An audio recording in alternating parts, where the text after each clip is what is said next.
बुधवार व्रत कथा। नमस्कार भाइयों बहनों, जय मां गायत्री। आप सभी का मेरे YouTube चैनल शुभकर्मा ही अष्टों में स्वागत है। आज के इस वीडियो में सुनते हैं बुधवार की व्रत कथा। बुधवार का जो दिन है, सभी देवताओं में सबसे प्रथम पूजनीय भगवान गणेश को यह दिन समर्पित होता है। बुधवार के दिन उपवास रखने का विशेष महत्व शास्त्रों में बताया गया है, क्योंकि बुधवार के जो देवता है वह भगवान गणेश है, जो कि बुद्धि के देवता माने गए हैं। हमारे हिंदू शास्त्रों के अनुसार सप्ताह के सभी 7 दिन अलग अलग देवताओं को समर्पित होते हैं। फिर उन्हीं के अनुसार उनकी पूजा आराधना की जाती है। बुधवार का दिन सभी देवी देवताओं में सबसे पहले पूजे जाने वाले भगवान गणेश को समर्पित होता है। बुधवार के दिन उपवास रखने का विशेष महत्व है और इसके विशेष लाभ भी प्राप्त होते हैं, क्योंकि बुधवार का दिन भगवान गणेश को समर्पित है। ऐसे में बुधवार के दिन व्रत रखने से जीवन में सुख समृद्धि बढ़ती है और समय जो होता है, आपका जो अमंगल समय है वह भी मंगलमय हो जाता है। ऐसी मान्यता है कि बुधवार के दिन भगवान गणेश का यह व्रत रखने से तथा इस दिन इस कथा को सुनने से जीवन में कभी भी धन धान्य की कमी नहीं होती। तो जानते हैं बुधवार की व्रत कथा के बारे में। एक समय की बात है, समतापुर नगर में मधुसूदन नामक एक व्यक्ति रहता था। वह बहुत ही धनवान था। मधुसूदन का विवाह बलरामपुर नगर की सुंदर लड़की संगीता से हुआ था। एक बार मधुसूदन अपनी पत्नी को लेने बुधवार के दिन बलरामपुर को चला गया। मधुसूदन ने पत्नी के माता पिता से संगीता को विदा कराने के लिए कहा। माता पिता कहने लगे, अरे बेटा, आज तो बुधवार का दिन है।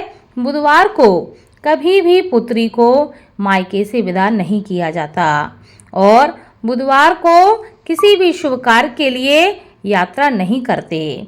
लेकिन मधुसूदन नहीं माना। उसने ऐसी शुभ और अशुभ की बातों को न मानने की बात कही। वह कहने लगा कि मैं इन बातों में विश्वास नहीं करता हूँ।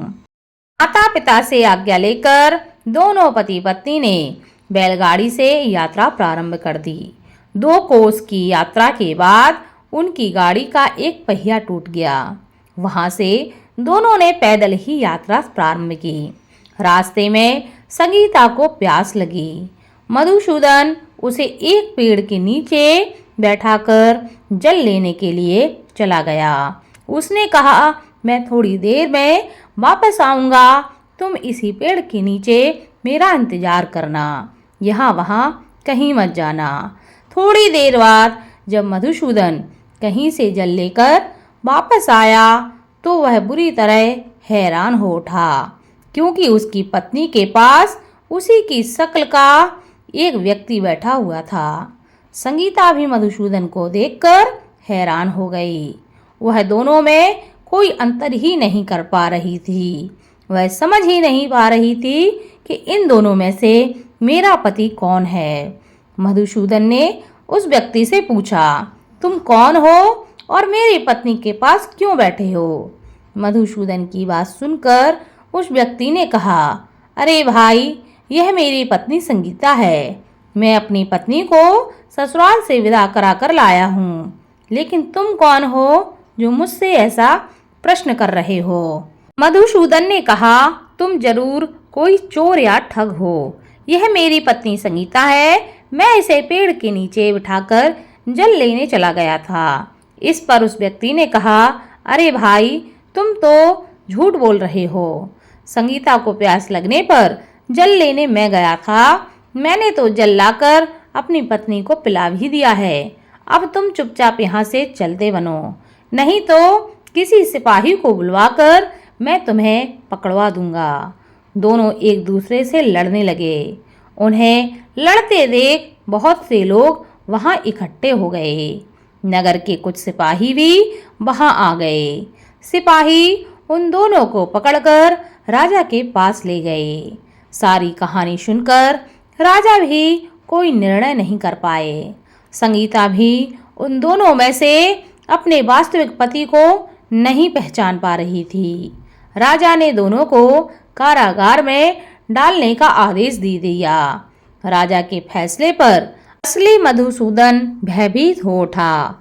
तभी आकाशवाणी होने लगी, हे मधुसूदन, तूने संगीता के माता पिता की बात नहीं मानी और बुधवार के दिन अपनी ससुराल से प्रस्थान किया। यह सब भगवान बुद्धदेव के प्रकोप से हो रहा है। मधुसूदन ने भगवान बुद्धदेव से प्रार्थना की कि हे भगवान, हे बुद्धदेव, मुझे क्षमा कर दीजिए। मुझसे बहुत बड़ी गलती हुई है। भविष्य में अब मैं कभी भी बुधवार के दिन यात्रा नहीं करूंगा और सदैव बुधवार को व्रत करूंगा। मधुसूदन के प्रार्थना करने से भगवान बुद्धदेव ने उसे क्षमा कर दिया। तभी दूसरा व्यक्ति राजा के सामने से गायब हो गया। राजा और दूसरे लोग इस चमत्कार को देखकर हैरान हो गए। भगवान बुद्धदेव की इस अनुकंपा से राजा ने मधुसूदन और उसकी पत्नी को सम्मान पूर्वक विदा कर दिया। कुछ दूर चलने पर रास्ते में बैलगाड़ी मिल गई। बैलगाड़ी का टूटा हुआ पहिया भी जुड़ा हुआ मिला। दोनों उसमें बैठकर समतापुर की ओर चल दिए। मधुसूदन और उसकी पत्नी संगीता दोनों बुधवार का व्रत करने लगे और अपना जीवन आनंद पूर्वक व्यतीत करने लगे। इस तरह भगवान बुद्धदेव की कृपा से उनके यहाँ खुशियां बरसने लगी। इस तरह जो स्त्री पुरुष विधिवत बुधवार का व्रत करते हैं और इस कथा को सुनते हैं, भगवान बुद्धदेव और भगवान गणेश की कृपा हमेशा उनके जीवन में बनी रहती है और उनके सभी कष्ट दूर होते हैं। इस कथा को सुनने से तथा दूसरों को सुनाने से भगवान की कृपा सदा बनी रहती है।